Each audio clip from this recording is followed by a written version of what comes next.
2027-এ রোহিতের fitness লেভেলটা কোন জায়গাটা থাকবে সেটা বলা খুব মুশকিল। বিরাটের হয়তো থাকবে। এটা একটা ওয়েস্ট ইন্ডিজের একটা সমস্যা আছে, অর্থনৈতিক সমস্যা, যেটা মূল কারণ। আগেকার West Indies Garry Sobers, Viv Richards, Andy Roberts, Malcolm Marshall বা লান্স গিভস, সেই জন্য ওয়েস্ট ইন্ডিজের এই অবস্থা। সেই রামও নেই, সে অযোধ্যাও নেই, সে ওয়েস্ট ইন্ডিজ কোথায়? আমরা দেখলাম 2.5 দিনে খেলা শেষ হয়ে গেছে টেস্ট ম্যাচ। আমি অন্তত আমার ছোটবেলায় যদি জিজ্ঞেস করো তুমি কার সাপোর্টার ক্রিকেটে, আমি বলতাম ওয়েস্ট ইন্ডিজ। আমার মনে হয় রোহিত শর্মার পক্ষে ডিফিকাল্ট টু কাম ব্যাক। নমস্কার, TV19 বাংলায় আজকে আমরা আছি একদম সবুজের মধ্যে, এবং সবুজের মধ্যে আছি যার সঙ্গে সেই সবুজের কিন্তু সেনাপতি, এবং আমরা এই মুহূর্তে আছি মেনল্যান্ড সম্বরণ একাডেমিতে একদম, এবং যার পাশে রয়েছি তিনি ক্রিকেটের চুলছেঁড়া বিশেষজ্ঞ বর্তমানে, এবং ভারতের জাতীয় নির্বাচকও ছিলেন, এবং সেই মানুষটা রঞ্জি ট্রফি আমাদের বাংলাকে এনে দিয়েছেন। প্রথমবার TV19 এর পর্দায় রয়েছেন আমাদের প্রিয় সম্বরণ বন্দ্যোপাধ্যায়। কেমন আছো এবং তোমার পুজো কেমন কাটলো? ভালো আছি, আমি ভালো থাকার চেষ্টা করি, ভালো থাকি। এবং পুজোর সময় ভালোই কেটে, যদিও আমি ইন্ডিয়াতে ছিলাম না, পুজোর সময় আমি একটু বাইরে বিদেশে ছিলাম, তো ভালো লেগেছে। আমি ওখানে পুজোর গেছি, আনন্দ করেছি, খুব ভালো। একদম দাদা ভালো ছিল, এবং আগামীতেও এইবার থেকে ক্রিকেট সিজন শুরু হচ্ছে, এবার আরো ভালো থাকবে দাদা, ক্রিকেটের মধ্যে থাকবে। দাদা, ওয়েস্ট ইন্ডিজ সফর এই মুহূর্তে চলছে, এবং অবশ্যই আমাদের ক্রিকেটাররা ভালো খেলছে, কিন্তু তা সত্ত্বেও আমি বলতে পারি ওয়েস্ট ইন্ডিজ যে দলটা, সে দলটা তো এই মুহূর্তে যে দলটা পাঠানো হয়েছে বা বর্তমান দলটা, সেই অনুযায়ী খেলতে পারছেন। ওয়েস্ট ইন্ডিজ টিমের যদি ওয়েস্ট ইন্ডিজ টিম দেখো, আগেকার West Indies Garry Sobers, Viv Richards, Andy Roberts, Malcolm Marshall বা লান্স গিভস, সেই রামও নেই, সে অযোধ্যাও নেই, সে ওয়েস্ট ইন্ডিজ কোথায়? এটা একটা ওয়েস্ট ইন্ডিজের একটা সমস্যা আছে, অর্থনৈতিক সমস্যা, যেটা মূল কারণ। কোনো ওয়েস্ট ইন্ডিজ ক্রিকেট বোর্ডের না খুব আর্থিক অবস্থা খুব খারাপ। ওয়েস্ট ইন্ডিজে এখন ইয়াং ছেলেরা যারা ওয়েল বিল্ড, তারা খুব একটা ক্রিকেট খেলছে না, তারা সবাই বাস্কেটবল বা টেনিস এবং ফুটবল অন্য খেলায় চলে যাচ্ছে টাকার জন্য। সেই জন্য ওয়েস্ট ইন্ডিজের এই অবস্থা। আমরা দেখলাম 2.5 দিনে খেলা শেষ হয়ে গেছে টেস্ট ম্যাচ, যেখানে ইন্ডিয়া এ টিম খেলছে অস্ট্রেলিয়ার সঙ্গে কানপুরে, সেখানে মাঠে 25,000 লোক। আর ইন্ডিয়া ওয়েস্ট ইন্ডিজ আহমেদাবাদে খেলছে, সেখানে আম্পায়ার নিয়ে ম্যাচ রেফারি মিলিয়ে মাঠে 13টা লোক। এতেই বোঝা যায় যে ওয়েস্ট ইন্ডিজের লাল বল ক্রিকেটের কি অবস্থা। এটা খুব দুঃখজনক। ওয়েস্ট ইন্ডিজ ব্যাটসম্যান আমাদের, আমি অন্তত আমার ছোটবেলায় যদি জিজ্ঞেস করো তুমি কার সাপোর্টার ক্রিকেটে, আমি বলতাম ওয়েস্ট ইন্ডিজ। তুমি ফুটবলে কার সাপোর্টার, আমি বলতাম ব্রাজিল। এটার একটা কারণ আছে, বাঙালিদের অদ্ভুত একটা সেন্টিমেন্ট ছিল কালোদের প্রতি। কারণ সেই দুটো কালো টিমই ফুটবল এবং ক্রিকেটে কোথায় হারিয়ে যাচ্ছে। Top brands, big names, global flair, all in one brand. Top brands, big names, global flair, all in one brand line. International judges joining competitions fierce and true. একদম, এবং দাদা এখন ক্রিকেট খেলিয়ে যে দেশগুলো রয়েছে তুলনামূলকভাবে পাকিস্তান বলো, বাংলাদেশ বলো, এখন এই মুহূর্তে মানে যদি আমরা দেখি খেলছে 11-22 জন, সেক্ষেত্রে কিন্তু এই দুটো দলই কিন্তু খুবই দুর্বল। বাংলাদেশ লাল বলে এখনো সেই জায়গায় আসেনি, সাদা বল অনেকটা ইমপ্রুভ করেছে। কিন্তু পাকিস্তানের দুরবস্থা কারণটা হচ্ছে পাকিস্তানের ডোমেস্টিক ক্রিকেট, মানে ঘরোয়া ক্রিকেট। তুমি যদি ক্লাস 3-তে না পড়ো, তুমি ক্লাস 9-এ কি করে উঠবে? তেমনি ঘরোয়া ক্রিকেটটা এই ইনফ্রাস্ট্রাকচার এতই পুর, যার জন্য সেরকম ওয়াসিম আকরাম বা ওয়াকার ইউনিস বা ইনজামুল হক বা ইভেন শাহিদ আফ্রিদি, জাবাই মিয়াদাতে আমি ছেড়ে দিলাম, ইমরান খান, সেরকম লেভেলে কোনো প্লেয়ারই আসছে না। ইন্ডিয়ার সঙ্গে যখনই দেখা হচ্ছে দূর থেকে হেরে যাচ্ছে, খেলা আরম্ভ হবে। আর দুবাইতে আমি ছিলাম, আমি মাঠে ছিলাম। এই পাকিস্তানকে টিমে দেখে মনে হল বেঙ্গল টিমের সাথে খেলতে পারে, যা টিমের অবস্থা। সুতরাং পাকিস্তানকে ডোমেস্টিক ক্রিকেটটাকে অনেক ইমপ্রুভ করতে হবে। আর এবং ওই ইন্ডিয়া বিদ্বেষ ওসব করলে ক্রিকেটটা হবে না। ইন্ডিয়া বিদ্বেষের মাধ্যমে তো আর ক্রিকেট আসে না, ক্রিকেট খেলতে হবে মাঠে গিয়ে, এবং মাঠে জবাব দিতে হবে, যেটা ভারত দিচ্ছে।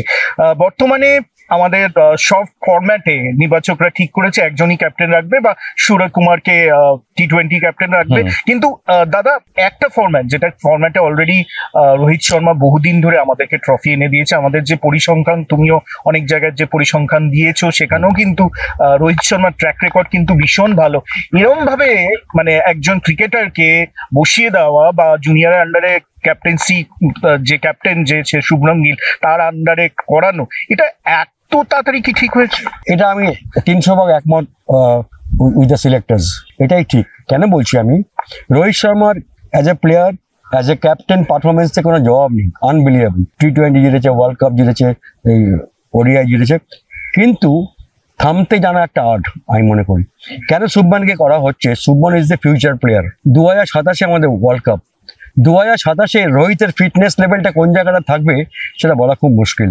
বিরাটের হয়তো থাকবে, কিন্তু রোহিতের খুব মুশকিল। সুতরাং তোমাকে এখন থেকে ছেলে তৈরি করতে হবে, এটাই নিয়ম পৃথিবীতে, এরকম ভাবেই চলে যেতে হয়। আমি আশা করবো রোহিত শর্মা দেখো এখন শুধু ওডিআই খেলবে, তার মানে ম্যাচ অনেক কম পাচ্ছে, আউট অফ ম্যাচ প্র্যাকটিস হবে, সেখান থেকে ও স্ট্রাগল করতেও পারে। আমার মনে হয় রোহিত শর্মার পক্ষে ডিফিকাল্ট টু কাম ব্যাক। বর্তমানে যে ভারতীয় ক্রিকেট টিম রয়েছে, যে একদম পরিপূর্ণভাবে আমি বলতে পারি যে বোলার থেকে শুরু করে ব্যাটসম্যান সিলেকশন কেউ না কেউ দাঁড়িয়ে যাচ্ছে, এবং সব ম্যাচগুলোই সত্যি করে ভারত জিতছে।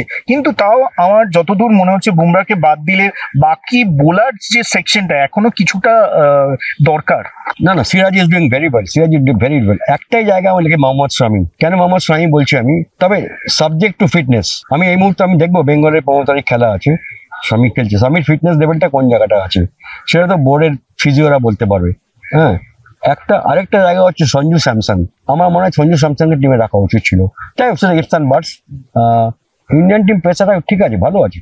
দাদা, ধোনি যাওয়ার পরে মানে ওই উইকেট কিপিং এর ব্যাপারটা ফ্লাকচুয়েট করেই যাচ্ছে, কেউ আসছে কেউ যাচ্ছে, কন্টিনিউ যে ব্যাপারটা প্রসেসটা ভারতীয় টিমে দেখা যাচ্ছে না। এটা bad luck to Rishabh Pant না।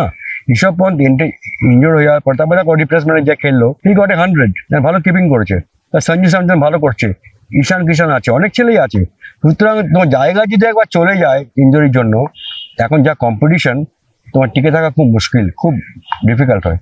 অস্ট্রেলিয়া সফর ডেফিনেটলি একটা কঠিন সফর। সেখানের পিচ, সেখানে সমস্ত কিছু পরিবেশ সম্বন্ধে আমাদের ক্রিকেটাররা অবগত হলেও তাদের এই পরিবেশের সঙ্গে মানানসই হতে হতে কিছুটা ম্যাচ ওখানে গিয়েও হারতে থাকে। এবারের যে দলটি, সেই দলটি সম্পর্কে তোমার সমক্ষ যদি কিছু বলো। 50-50 ইভেন্ট খেলা হবে। ইন্ডিয়া কারো থেকে কম নেই, ইন্ডিয়া সব জায়গায় লোক আছে, ব্যাটসম্যান, কিপার, স্পিনার্স। অস্ট্রেলিয়াকে কুলদীপ যাদবকে কিরকম ট্যাকেল করে সেটা দেখার। আমি মনে করি ইন্ডিয়া 60% চান্স এই সিরিজ জেতার, আমার কাছে অন্তত। আর এই সিরিজে তোমার প্রত্যাশা অনুযায়ী কারা সবচেয়ে বেশি ভালো খেলতে পারে? ইটস নট প্রেডিকশন, বাট তোমার মানে ইচ্ছা বা তোমার চয়েস। ব্যাটিং এ ধরো শুভমান গিল, শ্রেয়াস আয়ার, বোলিং বুমরা তো আছেই, বুমরা, সিরাজ, কুলদীপ, অক্ষর প্যাটেল। তো এরকম ভাবে বলো না, আমার সবাইকে কন্ট্রিবিউট করতে হবে। টিমকে জিততে গেলে একা আমি 100 করলাম, বাকিরা কিছু করতে পারলো না, তা তো হয় না। তোমার সবাই কন্ট্রিবিউট করতে হয়, তারা টিম হিসাবে খেলে। আমি আশাবাদী India will do better against Australia. একদম আমরাও আশাবাদী ভারত অস্ট্রেলিয়াতে গিয়ে, অস্ট্রেলিয়ার মাঠে গিয়ে অস্ট্রেলিয়াকে পরাজিত করবে। এবারে একদম শেষে দুটো প্রশ্নে আসছি। বাংলায় ফিরে এসেছি, বাংলার মাটিতে বসে আছি, কিন্তু বাঙালিরা কিন্তু রঞ্জি ট্রফি খেলছে না। বাংলার সিলেকশন বোর্ড, সেখানে কিন্তু বাঙালি নেই।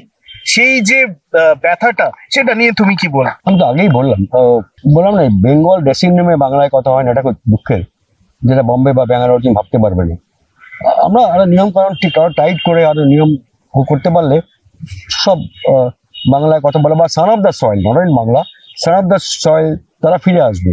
তুমি ভাড়াটে সৈন্যদের তুমি বেশি দিন খেলতে পারবে না, অসম্ভব। একদম শেষে আমাদের বাংলার মানে সিএবির যে প্রধান এই মুহূর্তে হয়েছেন সৌরভ গাঙ্গুলি, এবং সৌরভ গাঙ্গুলি আবার ফিরে এসেছেন, সেকেন্ড ইনিংস শুরু হয়েছে। তো বাংলার নতুন নবজাগরণ কি শুরু হলো? অবশ্যই, এটা তো সেকেন্ড ইনিংস, ঠিকই বলেছো। এটা হচ্ছে একটা, আগে সৌরভের গেছে মাঠের ভেতরে, এবারে মাঠের বাইরে, ডিফারেন্ট রোল টুগেদার। তো আমি আশাবাদী he will be one of the finest cricket administrator. একদম আমাদের ক্রিকেট বিশেষজ্ঞ সম্বরণ বন্দ্যোপাধ্যায়ের সঙ্গে TV19-এ প্রথমবার। আশা করি আপনাদের এই ডিসকাশন অনেক কিছু পেলেন এবং সমৃদ্ধ হলেন। আগামীতে আবার সম্বরণদার সঙ্গে এরকমই আড্ডা হবে, কথা হবে। আর আপনারা ভালো থাকবেন, সুস্থ থাকবেন, আর দেখতে থাকবেন TV19 বাংলা। নমস্কার।